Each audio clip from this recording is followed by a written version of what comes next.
Hello friends, welcome back to my channel. So guys, ये video देखकर नए लोग शुरू से सीखेंगे अम्ब्रेला प्लाजो बनाना। अम्ब्रेला प्लाजो बनाने के लिए बहुत आसान तरीका बताऊंगी। सो जो बिगिनर्स हैं उनको काफ़ी ज़्यादा प्रॉब्लम्स आती हैं अम्ब्रेला प्लाजो बनाने में। जैसे प्लाजो आसन की साइड से ऊपर क्यों जाता है, नीचे से गोलाई में से ऊंचा नीचा क्यों हो जाता है, और गोलाई में से भी कम ज़्यादा क्यों होता है, आसन का छोटा बड़ा हो जाना, एंड साथ में बिना जॉइंट वाला प्लाजो कैसे बनता है और जॉइंट वाला प्लाजो कैसे बनता है। सो उसके लिए हम सबसे पहले फैब्रिक ले लेते हैं जिसकी लेंथ 3.5 मीटर या 3 मीटर के आसपास ले लेंगे। फ्रेंच क्रेप फैब्रिक लिया है मैंने। फैब्रिक आप कोई सा भी ले सकते हैं। और प्लाजो बनाने के लिए हमें सिर्फ 3 मेजरमेंट की ज़रूरत पड़ेगी, लेंथ, हिप और वेस्ट। तो इस तरह से 3 मेजरमेंट से हमारा प्लाजो बन जाता है। अब सबसे पहले देख लेते हैं हमारा फैब्रिक। तो लंबाई में हमारा फैब्रिक 3 मीटर है और ये किनारी वाले साइड है। सो यहाँ से हमारा 3 मीटर है एंड इसके बाद अब हम इसकी विड्थ यानी अरज देखेंगे। सो जिधर से धागे निकलते हैं वही अरज वाली साइड होती है। तो यहाँ पर देखिए जो हमारे पास फैब्रिक है इसका जो अरज है वो 43 के आसपास है, यानी इसकी जो अरज है वो ज़्यादा नहीं है। तो नॉर्मल इसका अरज है। अब देखिए अरज हमारा कम ही है, ज़्यादा नहीं है। तो जब हमारे कपड़े की अरज कम होता है तो प्लाजो में की लेंथ में जॉइंट आता है। अगर आपके कपड़े का अरज ज़्यादा है, 60 इंच के आसपास है, तो जॉइंट बिल्कुल नहीं आएगा। अब देखिए ओपन वाली साइड को हमने डबल फोल्ड किया है। इसके बाद इसको हमने डायगनली इस तरह से 4 फोल्ड कर लेना है। तो अच्छे से ट्रायंगल शेप में 4 फोल्ड कर लेंगे। सो ये आगे की तरफ से देखिए 4 फोल्ड है, ओपन वाली साइड है और पीछे से ये फोल्डेड साइड है। कपड़े को हमने अच्छे से सेट करके बिछाना है। अंदर की तरफ कोई भी सिल्वर झोल, एक्स्ट्रा कपड़ा या कम कपड़ा नहीं होना चाहिए। कपड़े को हमने अंदर से प्रॉपर मिलाकर रखना है। तो फोल्ड वाली साइड से अंदर कपड़ा ज़्यादा या कम नहीं होना चाहिए, बिल्कुल बराबर करके हमने यहाँ कपड़े को सेट करना है। अगर आपका कपड़ा अंदर की तरफ ज़्यादा या कम हो गया तो उससे आपके कपड़े का जो प्लाजो की गोलाई है वो कम ज़्यादा भी हो सकती है और प्लाजो में झोल आ सकता है। तो यहाँ कपड़े को हमने बराबर करके सेट कर लेना है, कोई भी सिल्वर झोल नहीं आना चाहिए। अब देखिए इस वाले कॉर्नर से हम प्लाजो की कमर की मार्किंग करेंगे। तो कमर की मार्किंग करने के लिए हम अपने हिप का मेजरमेंट लेंगे। जितना भी हमारा हिप है उसको 4 से डिवाइड करके उसमें 2 इंच प्लस कर लेंगे। सो गाइज़, ये प्लाजो मैं 40 हिप के लिए बना रही हूँ। तो 40 को जब हम 4 से डिवाइड करेंगे तो 10 इंच आएगा। तो आपका जितना भी हिप है उसको 4 से डिवाइड करना है। जैसे मैंने 40 हिप लिया है तो उसको हम 4 से डिवाइड करेंगे तो हमें 10 इंच मिलेगा। तो 10 इंच में हम 2 इंच प्लस कर लेंगे। अगर आपको हिप से ज़्यादा लूजिंग चाहिए तो आप 3 इंच भी प्लस कर सकते हैं, बट मैं यहाँ पर ज़्यादा लूज़ नहीं बना रही हूँ। तो उसके लिए सिर्फ मैं 10 इंच में 2 इंच प्लस करूँगी, जो हो गया 12 इंच। अगर आप एक्सेल या डबल एक्सेल के साइज़ के लिए बना रहे हैं या उससे ज़्यादा के लिए बना रहे हैं तो आप 3 इंच प्लस कीजिए, 2 इंच प्लस मत कीजिए। 40 तक 2 इंच आसानी से फिट रहेगा। सो देखिए यहाँ पर 12 इंच आया है। अब 12 इंच को इंची टेप को हमने इस तरह से इस कॉर्नर पर गोलाई से रखना है। सो यहाँ पर गोल करते हुए इंची टेप को हम इस तरह से रखेंगे एंड ओपन वाली साइड से एक मार्क कर देंगे इस तरह से। अब यहाँ पर जो भी लेंथ आई है इंची टेप को हमने नीचे साइड से पीछे की तरफ घुमाना है। तो इंची टेप बिल्कुल सीधा रखेंगे और जो भी लेंथ आई है उसमें नीचे इस तरह से मार्किंग करेंगे। सो यहाँ पर हमने 12 इंच की गोलाई पर ही मार्क किया है तो ये 12 इंच ही आएगा। तो स्टार्टिंग में हमने मार्किंग को डॉट डॉट करके करना है। अब देखिए ये हमारी मार्किंग हो गई है। इसके बाद इसको हम अच्छे से डार्क कर लेंगे। सारी मार्किंग को एक साथ मिला लेंगे इस तरह से। इसके बाद देखिए आप प्लाजो में जो इलास्टिक डाल रहे हैं उसकी चौड़ाई देख लीजिए। जितनी भी चौड़ाई डाल रहे हैं आप इस मार्किंग से उतना ही आप ऊपर की तरफ रख सकते हैं। जैसे 1.5, 2, 1 इंच जितनी भी चौड़ाई इलास्टिक की है उतना ही आपको ऊपर निकाल देना है। मैं 1 इंच चौड़ी इलास्टिक लगा रही हूँ तो उसके हिसाब से मैंने यहाँ 1 इंच ऊपर निकाल दिया है। और जितना भी हमें रेडी प्लाजो चाहिए बस उतने पे ही मार्क करेंगे।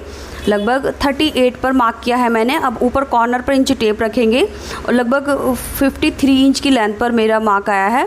अब 53 इंच की लेंथ पर हमने नीचे से इंची टेप को इस तरह से घुमाना है और ऊपर कॉर्नर से इंची टेप नहीं हटाना है।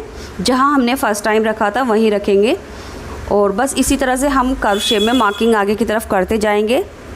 तो अगर आप इस तरह से मार्किंग करेंगे तो आपके प्लाजो की जो गोलाई वाली साइड है वो ऊंची नीची कभी नहीं होगी, प्रॉपर गोलाई आएगी। तो बस इसी तरह से हमने अपने प्लाजो की लेंथ में नीचे की तरफ मार्किंग करनी है। तो 53 इंच टोटल लेंथ आई है मेरी। अब देखिए जो हमने ये डॉट डॉट करके मार्किंग की है इन सभी मार्किंग को एक दूसरे के साथ इस तरह से मिला लेंगे, यानी डार्क कर लेंगे। इसके बाद यहाँ नीचे की तरफ आप देख सकते हैं ऊपर साइड से 2 लेयर कम है। जो ये 2 लेयर कम है यहीं से हमारे प्लाज़ो की लेंथ में जॉइंट आएगा।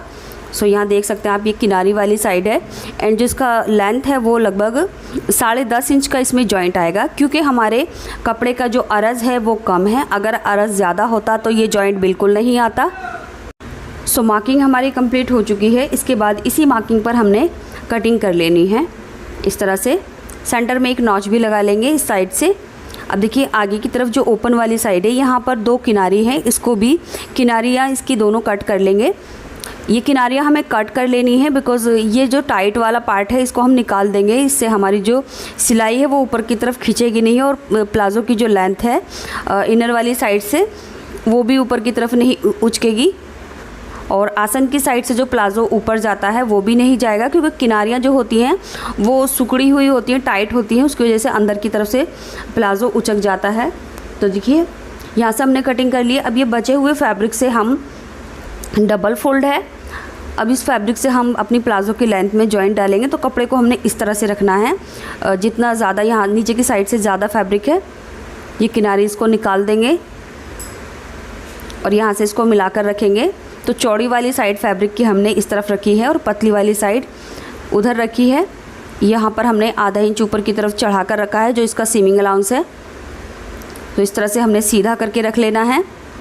इसके बाद देखिए जॉइंट की जो लेंथ है वो आप इस तरह से भी डायरेक्ट डाल सकते हैं। जो स्टार्टिंग में यहाँ आपने लेंथ लिया है प्लाज़ो का उसी को आप दोबारा से मार्क कर सकते हैं।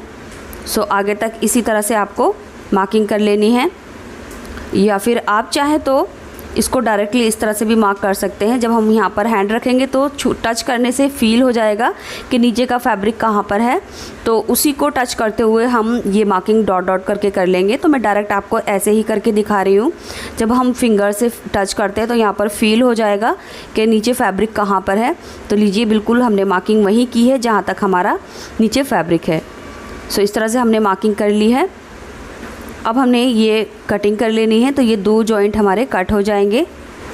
सो फ्रेंड्स, उम्मीद करती हूँ आपको ये समझ आ गया होगा कि प्लाज़ो में जॉइंट क्यों आता है और क्यों नहीं आता। अगर आप प्लाज़ो के लिए कपड़ा ले रहे हैं उसकी विड्थ ज़्यादा लेंगे तो आपके प्लाज़ो में जॉइंट बिल्कुल नहीं आएगा। लगभग आपको 60 इंच के अराउंड कपड़े का अरज़ लेना है, लेकिन अगर आपको 40-44 के आसपास आपका विड्थ है कपड़े की तो जॉइंट ज़रूर आएगा। तो देखिए ये जॉइंट अभी एक तरफ से जुड़ा हुआ है, फोल्ड है, तो इसको हम सेंटर में से कट कर लेंगे और इसके 2 पार्ट बना लेंगे। तो ये 2 जॉइंट हमारे एक ही साइड में आने हैं। तो ये जो साइड है वो हम अपने पीछे की तरफ करेंगे पहनते हुए। अब इनको जॉइंट को हमने देखिए डालना कैसा है, जो जॉइंट की सीधी वाली साइड है वो हम यहाँ किनारे पर रखकर सिल देंगे इस तरह से। तो मैं यहाँ पर पिन लगाकर इसको सिक्योर कर देती हूँ, सिलते टाइम आसानी रहेगी। अब देखिए जो जॉइंट है वो हमने फैब्रिक की एक ही साइड में डालना है। मैंने कपड़े को ओपन किया है, अब ये इस साइड में आया है ऊपर की तरफ, एंड जो दूसरा वाला जॉइंट है वो इसके ऊपर इस तरह से आएगा। तो इस तरह से आपको ध्यान से डालना है। ये जॉइंट कपड़े की एक ही साइड डालना है, और अगर आप इधर उधर कर देंगे तो आपका एक जॉइंट आगे आ जाएगा और एक जॉइंट पीछे चला जाएगा। तो ये चीज़ आपको अच्छे से ध्यान रखनी है। अब यहाँ पर हमने सिलाई लगा देनी है 1/2 इंच के दबाव पर। सिलने के बाद ये कुछ इस तरह से आ जाएगा, एंड इसी तरह से दूसरे वाले जॉइंट पे भी हमने 1/2 इंच के दबाव पर सिलाई लगा देनी है। सो दोनों जॉइंट हमने इस तरह से एक साथ लगाने हैं। इसके बाद देखिए हमने आसन की लेंथ का मार्क करना है। तो आसन के लिए हम उतना ही लेंगे जितना हमने कमर के लिए लिया था। तो यहाँ पर मैंने 12 इंच पे लिया था। अब जितना कमर के लिए लिया है उतना ही हम आसन के लिए लेंगे। अब बात आती है आसन के छोटे बड़े होने की। अगर आपको प्लाज़ो का आसन ज़्यादा लंबा चाहिए तो आप 12 इंच पर इसी तरह से डायरेक्ट मार्क कर सकते हैं, और अगर आपको थोड़ा फिट चाहिए तो 1 इंच ऊपर निकाल कर 12 इंच पर इस तरह से मार्क कर सकते हैं। तो मैंने आसन थोड़ा सा लूज़ रखा है तो इस तरह से मार्क किया है 12 इंच पर। इसके बाद हमने नीचे की तरफ से लगभग 2.5 इंच पर सीधा मार्क करना है पीछे की तरफ। अगर आप ये एक्सेल या डबल एक्सेल के लिए बना रहे हैं तो आपको लगभग 3 इंच पर मार्क करना होगा। मैं 40 के लिए बना रही हूँ इसलिए मैंने 2.5 रखा है। तो साइज़ के हिसाब से आप यहाँ पर 2.5 से 3 इंच इसकी चौड़ाई ले सकते हैं। अब देखिए इस वाले पॉइंट को और इस पॉइंट को दोनों को हमने इंची टेप रखकर इस तरह से मिलाना है, और ये मार्किंग ऊपर की तरफ सीधी करनी है। इसके बाद देखिए यहाँ हमने गोलाई देनी है, और ये जो गोलाई देनी है वो ध्यान से देनी है, ज़्यादा गहरी नहीं देनी है अंदर की तरफ, ये गोलाई हल्की सी देनी है। अगर आपने गहराई ज़्यादा दे दी तो आपका आसन जो अंदर वाली फिटिंग वाली साइड है वो भी ऊपर की तरफ खिसकेगा उसी की वजह से। तो ये लगभग मैंने 1.5 इंच के क्रॉस पर गोलाई दी है। सो गाइज़, इस चीज़ को आपको ध्यान रखना है कि जो आपको ये आसन की गोलाई देनी है वो ज़्यादा गहरी नहीं देनी, हल्की सी देनी है। अगर आपने ज़्यादा गहरी गोलाई दे दी तो फिटिंग वाली साइड से आपका प्लाज़ो ऊपर की तरफ जाएगा। अब देखिए इसको स्टिचिंग के लिए क्या करना है। सबसे पहले हम इसको ओपन कर लेंगे, और ये जो जॉइंट हैं इन जॉइंट को हमने इसी तरह से सिल लेना है, जिस तरह से पिन लगाई है इस तरह से। इसकी अंदर वाली साइड राइट साइड है और रॉन्ग साइड बाहर की तरफ है। जॉइंट लगाने के बाद हम इसके दोनों क्रॉस सिलेंगे। तो ये डबल फोल्ड है, दोनों को आसन की साइड से बराबर मिलाकर रखेंगे, और यहाँ से दोनों साइड से 1/2 इंच का दबाव लेकर दोनों आसन को हमने सिल देना है। तो देखिए प्लाज़ो की लेंथ में जो 2 जॉइंट आए थे वो भी हमने सिल लिए हैं, और आसन की दोनों साइड से 1/2 इंच के दबाव पर सिलाई भी लगा ली है। तो देखिए ये हमारा जो जॉइंट वाली साइड है उसकी राइट साइड अंदर की तरफ है और रॉन्ग साइड बाहर की तरफ है, और दोनों जॉइंट एक ही तरफ आएंगे। इसके बाद हमने इसकी बेल्ट बनानी है। सो बेल्ट बनाने के लिए इसको सबसे पहले हम इस तरह से जहाँ से हमने नॉचेस लगाए थे सेंटर के, उसको पकड़कर ओपन कर लेंगे, और इसमें हमने जो बेल्ट बनानी है उसके लिए हमने फैब्रिक लेना है। अब देखिए फैब्रिक मैंने वही कट किया है जो कमर की साइड से हमारा ट्रायंगल पीस निकला था, तो उसी में से मैंने ये फैब्रिक पट्टियाँ कट करके जॉइंट डाल लिया है। एंड इस जो पट्टी की चौड़ाई है वो मैंने 3.5 से 4 इंच ले ली है। तो यहाँ पर मेरी इलास्टिक 1 इंच चौड़ी है, तो मैंने 3.5 इंच ले लिया है। अब इसकी जो लंबाई रहेगी वो अपनी कमर के हिसाब से रहेगी, जितनी भी कमर की गोलाई है, और एक्स्ट्रा पट्टी हम कट कर देंगे। अब इस पट्टी की राइट साइड हमने प्लाज़ो की रॉन्ग साइड में रखनी है इस तरह से, और 1/2 इंच का दबाव लेकर पूरी कमर की गोलाई में इसको सिल देना है। एंड इसके बाद एक्स्ट्रा पट्टी कट कर देंगे और इसमें जॉइंट डालकर इसको सिल देंगे। सो कमर की साइड से जब ये पट्टी सिल जाएगी, इसको हम राइट साइड में टर्न करेंगे, नेफा खोलते हुए इसमें इलास्टिक इंसर्ट कर देंगे। इसके बाद अब हमने इसमें जो इसकी इनर वाली साइड है ये वाली, इसके दोनों फैब्रिक को बराबर मिलाकर रखेंगे, और यहाँ 1/2 इंच का दबाव लेकर इसमें सिलाई लगा देंगे। सो क्रॉच के सामने से अच्छे से बराबर मिलाकर रखना है। एंड इसके बाद जो प्लाज़ो का हमारा घेरा है इसको हम क्वार्टर इंच डबल फोल्ड कर देंगे। सो आप चाहें तो यहाँ फोल्ड भी कर सकते हैं मशीन से, या फिर पिको भी करा सकते हैं, बट मैं इसमें पिको कराऊंगी। एंड इसके बाद ये हमारा जो अम्ब्रेला प्लाज़ो है वो बिल्कुल रेडी हो जाएगा। सो फ्रेंड्स, इसी के साथ ये हमारा अम्ब्रेला प्लाज़ो रेडी हो गया है।